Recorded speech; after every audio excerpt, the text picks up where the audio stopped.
یہ کیا ہو رہا ہے یہاں پر؟ دی جان جو ٹہلتے ہوئے لان کی سمت آئی تھی، سامنے کا منظر دیکھ کر ان کی سفید رنگت لمحوں میں سرخ پڑی تھی۔ بہرام خان زادہ ان کی آواز پر فوراً سے اس سے دور ہوا تھا۔ گہری سانسیں بھرتے وہ اپنے اشتعال کو قابو کرنے کی کوشش کرنے لگا، جو انتہائی مشکل تھا۔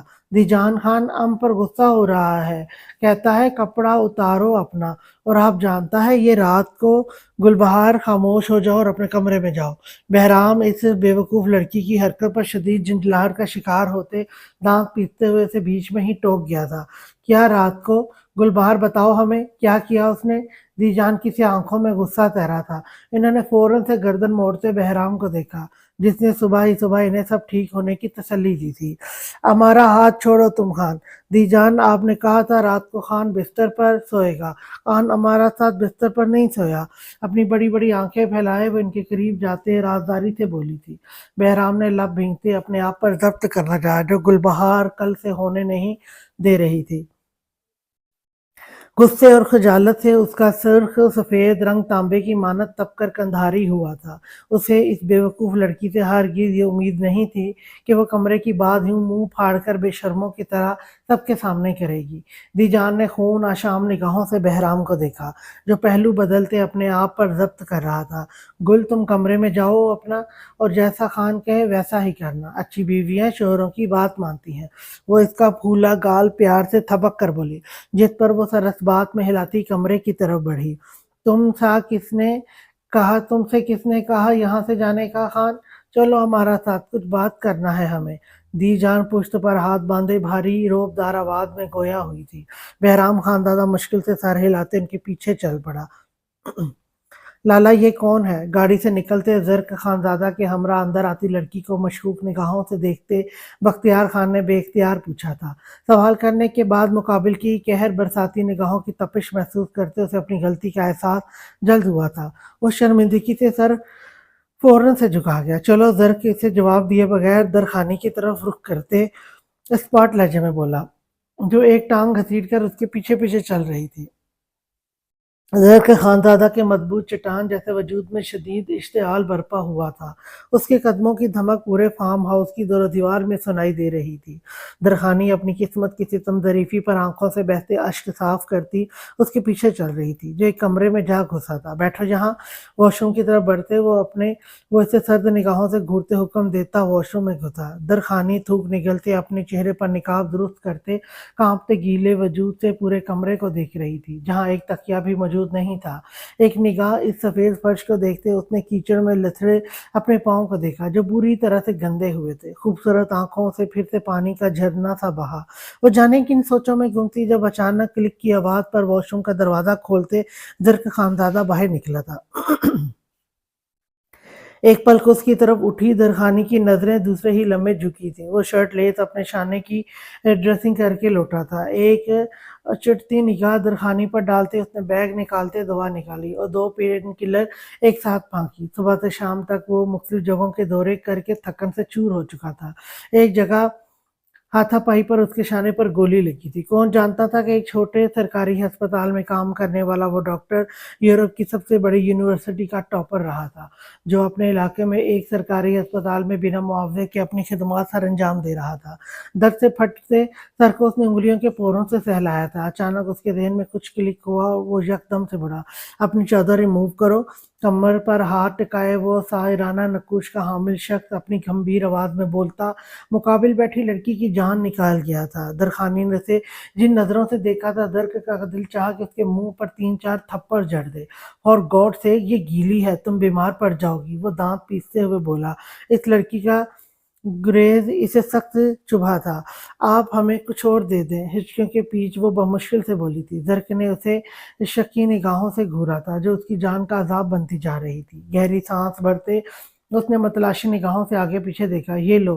بیڈ پر پڑی اپنی شال اٹھاتے وہ درخانی کی طرف بڑھ گیا، جس نے آنکھیں رگڑتے اسے فوراً سے تھام لیا۔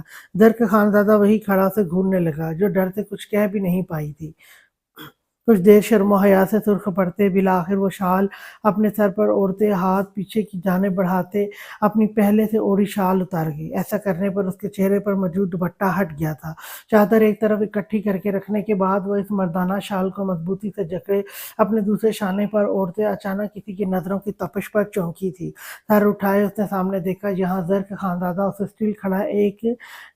اسٹل کھڑا یکٹک دیکھ رہا تھا۔ سرمئی آنکھوں میں گلابی پن تیر رہا تھا، چھوٹی سی ناک رونے کے سبب لال پڑ چکی تھی، کٹاؤ دار باریک ہونٹ، تھوڑی پر جگمگاتا سیاہ گہرا تل، بھرے بھرے گلابی گال، وہ حسن کی مورت تھی، یا پھر زرق خانزادہ کو ایسا گمان ہوا تھا۔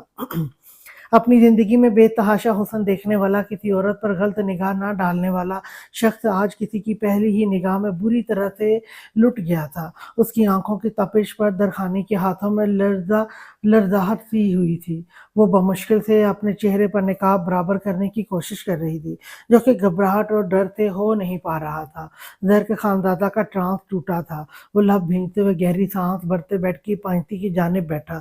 مجھے سب بتاؤ، وہ لوگ کون تھے اور تمہیں کہاں سے لائے؟ گلا کھنگارتے ہوئے اب کی بار اس نے نظریں فرش پر جمائے پوچھا تھا۔ اپنی اندرونی کیفیت وہ خود بھی سمجھ نہیں پا رہا تھا۔